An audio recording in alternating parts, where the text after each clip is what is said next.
Nossa língua, nossa língua. Boa noite. Está no ar o Nossa Língua Portuguesa, hoje com uma entrevista realmente importante com Chico César, cantor, compositor, que canta as coisas da Paraíba, da sua Paraíba, e do Brasil e do mundo, por que não? Chico, que é universal, sem dúvida nenhuma. Ainda no programa de hoje você vai ter Lulu Santos. Nós fomos feitos um pro outro, pode crer. E também o querido e saudoso Gonzaga Júnior. Chega de tentar dissimular e disfarçar e esconder o que não dá mais pra ocultar. Não saia daí, daqui a pouquinho eu tô de volta. Portuguesa, nossa língua portuguesa, nossa língua portuguesa. Nossa língua. Nossa língua portuguesa. Nossa língua, nossa língua portuguesa. Nossa língua portuguesa. Nossa língua, nossa língua. Eu vou conversar agora com Chico César, nem preciso falar quem é, porque todo mundo te conhece, o Brasil te conhece e te admira muito. E eu acho que você já ficou de vez, né? Tua obra está muito bonita mesmo. E a gente quer falar dessa obra, centralizar a conversa nesse último disco que você fez, Beleza, Mano, depois a gente vai mostrar melhor. Vamos falar um pouquinho das músicas do disco? Vamos, quer dizer, antes de começar, eu quero dizer que eu estou lisonjeado com as suas palavras. Tem uma busca mesmo, né? Uma procura. Eu quero poder fazer sempre música popular, canção, música de rádio, né? E sem menosprezar as possibilidades de investigação que há dentro desse suporte que é da canção, né? Ou seja, tem a ver com o que eu disse aqui, dessa coisa bem ampla que você faz, que tem, você é Brasil, né? E Brasil e ao mesmo tempo o mundo, quer dizer, você tem desde a temática lá da Paraíba, a gente está vendo aqui nesse disco, né? De Catolé do Rocha, tua cidade tão querida, até Malarmé, que está nesse disco citado aqui, e a Benazir lá do outro disco, né? Benazir Bhutto lá do Paquistão, né? E tanta coisa que você cita, que é uma referência impressionante, é um negócio assim, eu falo para os meus alunos, Chico César é intertextualidade, o cidadão precisa estar no mínimo bem informado para entender a tua obra, não é? Eu estou exagerando ou é isso mesmo? Como é que é? Por ser canção, e isso é que eu acho que me surpreende. Eu imaginava que o sujeito precisava estar realmente informado, ter lido e tal, mas depois que eu saí fazendo shows pelo Brasil inteiro, interior da Paraíba, do Rio Grande do Norte, Mato Grosso, encontrando o pessoal que trabalha na roça, vaqueiros, boiadeiros que vão aos shows, eu vi que não. Porque, quer dizer, cada um tem a sua própria informação e o seu jeito de ler, tem a sua leitura, né? Obviamente que há citações que uma pessoa não vai perceber. Por outro lado, há coisas no meu trabalho que algumas pessoas veem que que não foram intencionais. No final da música Beiradeiro, que termina com são sons de sims, não, contudo, uma moça chegou para mim certo dia se derramando, Joyce, é puro Joyce, né? Eu, Joyce Pascovitch, não, Joyce, James Joyce e tal, eu não sabia. E aí ela falou, não, tal livro dele termina exatamente com essa coisa dos sons de sims e tal. Eu falei, gente, eu não sabia. Né? Então já havia ali uma coincidência. E há muitas coisas dentro do meu trabalho que muitas pessoas percebem porque elas têm aquela informação, né? E elas trazem essa informação para mim, né? Eu tenho uma interpretação muito maluca da música Yuri, que um rapaz fez para mim. A música só tem duas palavras, Yuri, e aí complementa-se com Popov, né, que é o baixista de Minas, e Gagarin, que era o cosmonauta, né, russo. E aí o rapaz fez uma interpretação de páginas, né? Yu como o outro, a pessoa de não sei de que não é você. E fez uma... E tem sentido. Tem sentido. Eu nunca tinha pensado. Eu tinha pensado só no som, mas ele pensou no sentido. É aquela coisa, quer dizer, o poeta, a partir do momento em que solta a obra, perde a propriedade e fica sujeito a todas as análises, né? É verdade. Neste disco aqui, que é o último, que é o Beleza Mano, eu até disse para você uma vez que tinha visto o disco em Portugal, nem você sabia que ele estava lá, lembra? Você ficou feliz da vida? Como é que ele está indo em Portugal? Tá indo bem. Como é que é essa coisa para o português? Como é que é esse teu texto para o português lá? Como é que é? O meu trabalho, e não só o meu, mas da minha geração, o trabalho do Zé Cabaleiro, que também trabalha bastante com a palavra, do Lenine, do Carlinhos Brown, né, são trabalhos muito bem recebidos nos países de língua portuguesa, né, especialmente nesses países, por causa das investigações, os jogos de palavras, né, as palavras novas que nós trazemos para a língua, né, o tratamento novo para palavras já muito conhecidas. Né? Então, lá em Portugal, o meu trabalho é super bem recebido. No próximo bloco, eu quero conversar com você propriamente sobre o disco. Eu vou já preparar aqui um aperitivo, que é essa coisa bonita aqui dessa espinha dorsal aqui, que termina aqui na espinha dorsal do Min, né? A gente vai falar um pouquinho desse do Min, né? E daqui a pouco a gente volta, eu vou falar de regência verbal, depois eu volto a conversar com o Chico. Você usa o verbo chegar muitas vezes por dia, afinal, acho que todo dia você quer chegar, né? E você quer chegar a ou você quer chegar em? Que história é essa? Eu vou pedir a você que preste atenção numa canção que o Lulu Santos vai cantar para nós. Veja o que acontece com o verbo chegar, depois a gente vai mostrar uma outra, mas antes, veja lá, Lulu Santos, vamos ver. Tanta certeza no olhar, tamanha pressa de chegar a nenhum lugar, só pra ter a sensação de que a vida passa assim como um tufão. Essa canção se chama Um Pro Outro e o Lulu disse a certa altura chegar a nenhum lugar. Chegar a nenhum lugar. Agora compare com o que acontece numa outra letra. Quem vai cantar pra gente é o pessoal do Camisa de Vênus. Vamos lá. Meu pai chegou em casa no vídeo de 63 e na porta ele ficou orgulhoso. Agora chegou a nossa vez. Eu vou ser o maior. Comprei um Cinca Chambor. Essa canção se chama Cinca Chambor. Os mais jovens talvez não saibam, mas era um baita carrão que tinha um motorzão, né? E a letra fala disso, a letra fala dessa época, da época de 63, pré-golpe militar e tal, e lá pelas tantas a letra vai dizer o quê? Né? Lá pelas tantas não, logo no começo, aliás, né? Um dia meu pai chegou em casa. Na canção que o Lulu cantou pra gente, né? Chegar a. E aqui, chegar em. A história é a seguinte, o nome disso é regência, não é? Regência verbal, a relação que se estabelece entre o verbo e os termos que com ele, verbo, tem relação.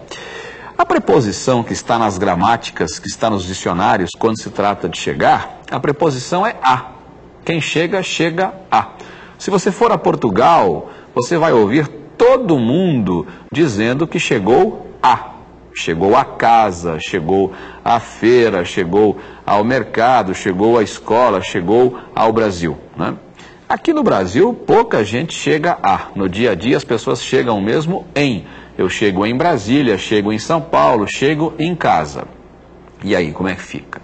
Fica que eu devo dizer a você que, apesar de no Brasil, no uso do dia a dia, ser muito comum a preposição em com o verbo chegar, deve ser usada no chamado padrão formal da língua, deve ser usada a preposição a. Quem chega, chega a. O verbo chegar indica destino, indica direção, e a preposição adequada a essa ideia, a ideia de destino, de direção, a preposição gramaticalmente indicada é a. Portanto, na língua formal você chega a Brasília, chega a São Paulo e você chega a casa. Agora, tente imaginar essa canção aqui, o Cinca Chambor, com a letra usando a preposição a. Não dá, realmente não dá. É aquela coisa da adequação. Na língua falada, a preposição a com o verbo chegar, principalmente para chegar a casa. Aqui no Brasil, se você disser eu cheguei a casa, vão perguntar que casa? Né? Nós não estamos habituados a isso. Mas no padrão formal é chegar a mesmo, e em Portugal, no dia a dia, isso é mais do que comum. É isso. Língua portuguesa, nossa língua, nossa língua, nossa língua portuguesa, nossa língua. Eu volto a conversar com Chico César. O professor Ulisses Infante, que é da equipe do Nossa Língua Portuguesa, preparou aqui uma série de observações em relação aos textos do último disco, desse disco Beleza Mano. Eu quero começar pela faixa espinha dorsal do Mim, né? Você fala aqui, não se esqueça, como é que é? Não se esqueça do Mim, é isso? Não se esqueça do Mim, que aí já é uma participação do Taíde, o rapper daqui de São Paulo, que tem uma dupla junto com o DJ1, e eu os convidei para participar do disco, e ele fez um rap em cima dessa letra, que de certo modo é inspirada no rap, né? Essa canção eu fiz em 91, e lancei em 92 no Festival do Carrefour, e criou um certo problema, porque a linguagem era estranha, tal, mas ela acabou chegando lá no finalzinho, né? E muita gente corrige o do mim para de mim, né? Fala, não, mas está errado e tal. Fala, não, é do mim, como se eu estivesse falando do superego, do ego, do outro, então eu quero falar do mim, o que é preciso no sentido de ser necessário e o que é preciso no sentido de ser correto, né? Para ser o mim, né? Então a música é uma numeração, né? Dos fatores todos, desses fatores, exatamente. Tá legal. E você dá para mostrar um pouquinho pra gente como é que é esse dela? No ritmo, esse do Mim? Como é que é? É preciso ser grão, é preciso ter pão, é preciso ter paz, é preciso ser bom, é preciso ter bens, é preciso ser cão, é preciso ser caos, é preciso ver Deus, é preciso ter zoom. E por falar nesse teu jogo de palavras aí tão afiado, como é que é a história? Você me contou uma vez e é fantástico, eu quero que as pessoas todas saibam a história do deve ser legal, ser negão no Senegal. Como é que é isso? De onde surgiu isso e como é que foi? Então, há muitos anos, eu tenho um amigo chamado Ricardo Gili, que é de Volta Redonda, tal, tocava guitarra na minha banda, e morava na casa de um primo em Santana. E o primo foi ao antigo Teatro Espaço Mambembe e tal, ver uma festa dos negros, né, dos anos 80, muito funk, hip hop, reggae, e começo do rap e tal. E o primo dele voltou para casa contando como é que foi essa festa dos negros, deve ser legal e tal, e voltou com a história, deve ser legal, senão não ser legal. Isso há muito tempo. E ele chegou na casa onde eu morava, na pensão onde eu morava então, falando dessa história, deve ser legal, ser legal, não ser legal. O tempo passou, eu compus Mama África, e às vezes tocava Mama África e inseria diversas coisas que eu já não sabia de onde vinha. Tinha umas coisas assim, tipo, eu vi sua mãe atrás do pé de coco, deve ser legal, Senegal, não Senegal. E a gente falava um monte de coisa nos shows. No tempo que eu tinha uma banda com o Paulinho Lepeti, Vange Milier, era outra turma. E com o passar do tempo foi ficando só o deve ser legal, Senegal, não Senegal, eu já não sabia mais de quem era. Fiz o disco aos vivos, o tempo passou e eu pensando, puxa, aquele negócio não é meu, né? Um dia alguém vai bater na minha porta tal, querendo os direitos e tal. Aí eu achava que tinha a ver com esse meu amigo, Ricardo Gili. O encontrei e perguntei, Gili, isso é seu? Ele falou, não é meu, mas eu sei de quem é.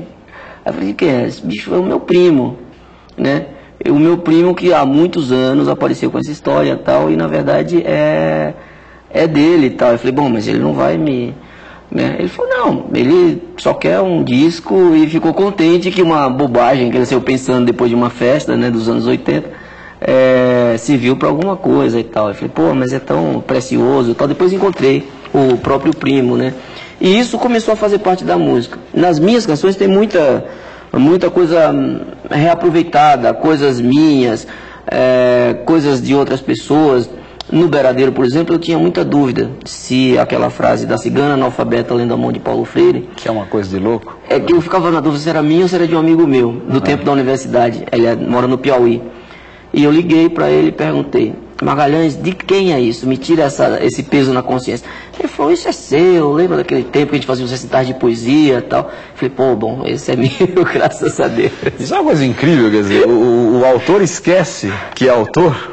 Eu esqueço, de vez em quando eu me pego cantando dentro de casa, tomando banho, umas músicas minhas, como se não fossem minhas, né? Onde estará o meu amor, sabão e tal, né? Como se fosse qualquer uma, como se fosse música, sei lá, do Castelo Rá-Tim-Bum para criança, qualquer uma, né? O Detalhes de Roberto Erasmo Carlos, e eu lá cantando a minha como se já não fosse mais minha, porque de fato não é mais, né?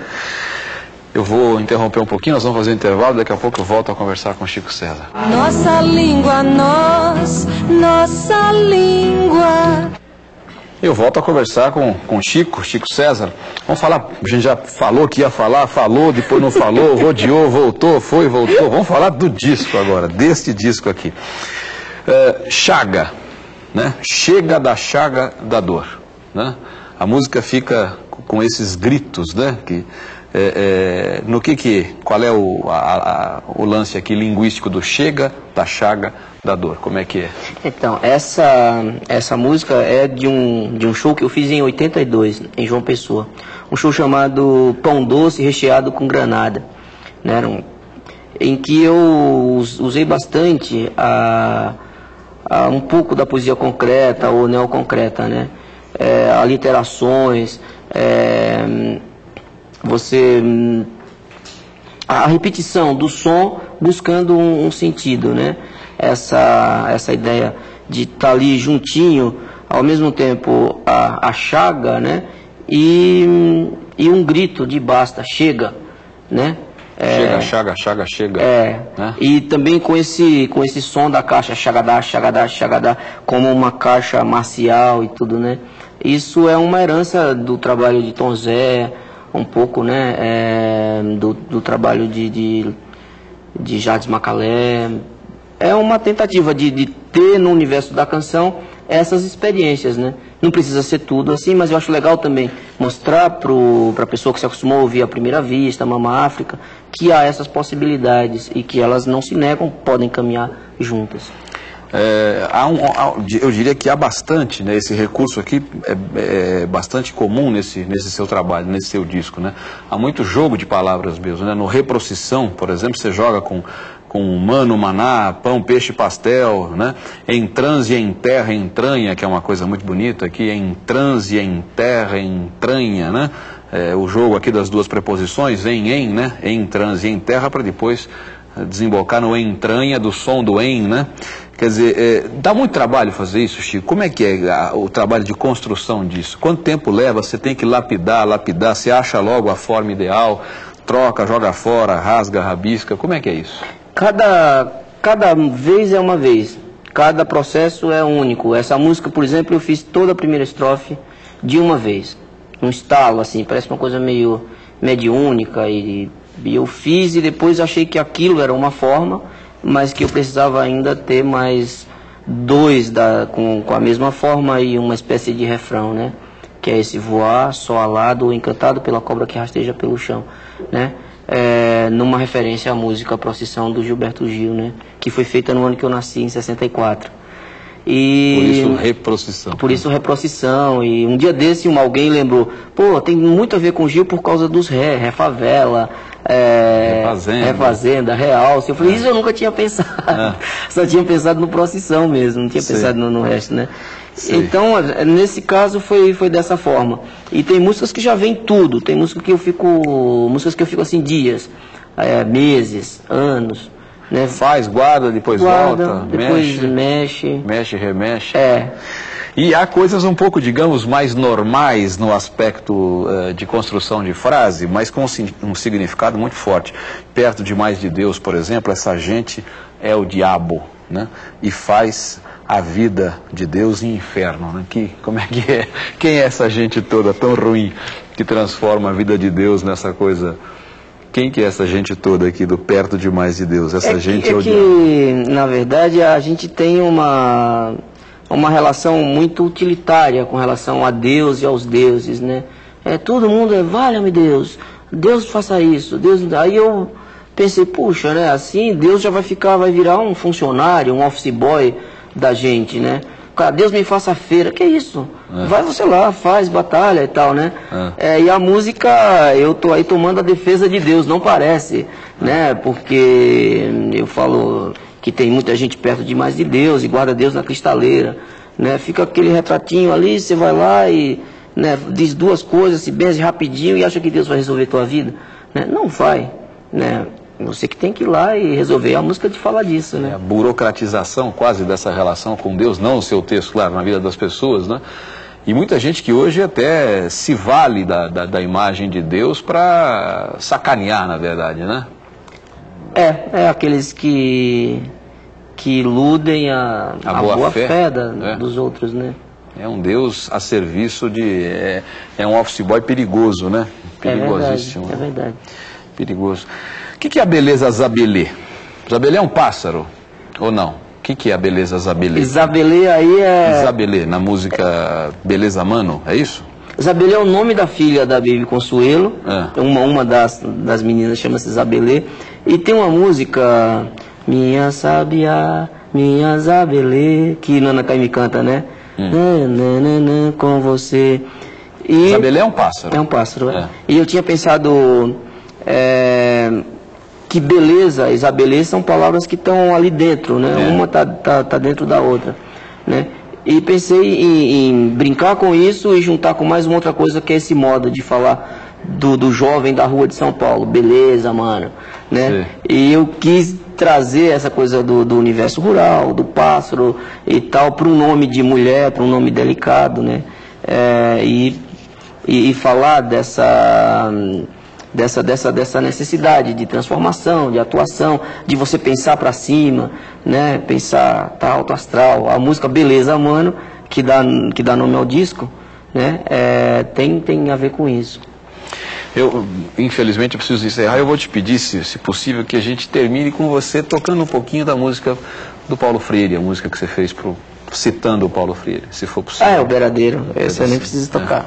O grande educador, o grande professor brasileiro Paulo Freire. Obrigado, Chico, eu que agradeço. Pela presença. Os olhos tristes da fita rodando no gravador, uma moça cozendo roupa com a linha do Equador, e a voz da santa dizendo: o que é que eu tô fazendo cá em cima desse andor? A tinta pinta o asfalto, enfeita a alma motorista, é cor na cor da cidade, batom no lábio nortista, o olhar vê tons tão sudestes, e o beijo que vós me nordestes, arranha-céu da boca paulista. Cadeiras elétricas da baiana, sentença que o turista cheire, e os sem amor, os sem teto, os sem paixão, sem alqueire, no peito dos sem peito uma seta, e a cigana analfabeta lendo a mão de Paulo Freire. A contenteza do triste, tristezura do contente, vozes de faca cortando como o riso da serpente, são sons de cis não contudo, pé quebrado, verso mudo, grito no hospital da gente. Língua portuguesa, nossa língua, nossa língua, nossa língua portuguesa, nossa língua. Eu queria saber o que é gerúndio. O nosso telespectador quer saber o que é gerúndio. Na verdade, eu não sei se ele quer saber o que é ou se ele quer saber quando se usa. Vamos começar pela identificação. Se você procurar nas gramáticas, você vai descobrir que o gerúndio é uma das chamadas formas nominais do verbo. Bonito isso, né? Por que formas nominais? Porque é quando o verbo pode atuar como nome. No caso do gerúndio, que é aquela forma que termina em NDO, falando, bebendo, partindo, correndo e por aí vai, o gerúndio pode ser usado como uma forma nominal, como se fosse um adjetivo, né? Por exemplo, água fervendo, água que ferve, não é? A palavra fervendo, verbo no gerúndio, em relação à água, como se tivesse o valor de adjetivo, valor nominal no caso. Agora, a história é a seguinte: o gerúndio é usado basicamente para que se dê a ideia de algo em processo de execução, algo durante esse processo, algo que dura, algo que está justamente naquele processo de execução. Há uma diferença entre o uso brasileiro e o uso português. O brasileiro exagera, não sei se por influência do inglês, não sei, mas o brasileiro exagera no uso do gerúndio. Nós aqui falamos, né, falando, bebendo, aliás, está na moda uma coisa horrorosa, né? A gente podia estar almoçando junto amanhã, O senhor pode estar enviando um fax para nós? O senhor pode estar enviando um fax para nós amanhã? Por que não o senhor pode enviar um fax amanhã? Essa moda exagerada do gerúndio aí com 3 verbos agora, isso é um cacoete esquisito. Em Portugal não se usa. Em Portugal, em vez de dizer estou correndo, se diz estou a correr, né? Estou a correr. Vamos ouvir uma canção do Gonzaguinha, em que ele usa o gerúndio de forma extremamente contundente, de forma bastante interessante. Vamos lá. Eu quero mais é me abrir e que essa vida entre assim, como se fosse o sol desvirginando a madrugada. Quero sentir a dor dessa manhã,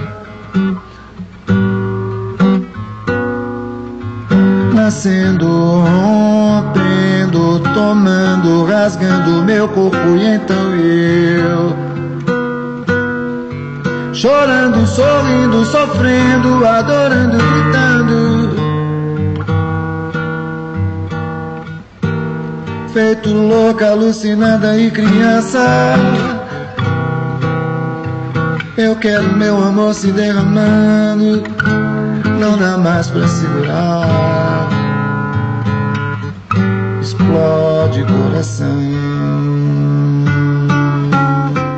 Você ouviu aí Explode Coração, do Gonzaguinha, com ele, e a letra diz como se fosse o sol desvirginando a madrugada. Em Portugal isso seria como se fosse o sol a desvirginar a madrugada. O gerúndio, como eu disse, dá a ideia da coisa em processo de execução. O sol desvirginando, o sol enquanto desvirgina, o sol durante esse processo de desvirginar a madrugada.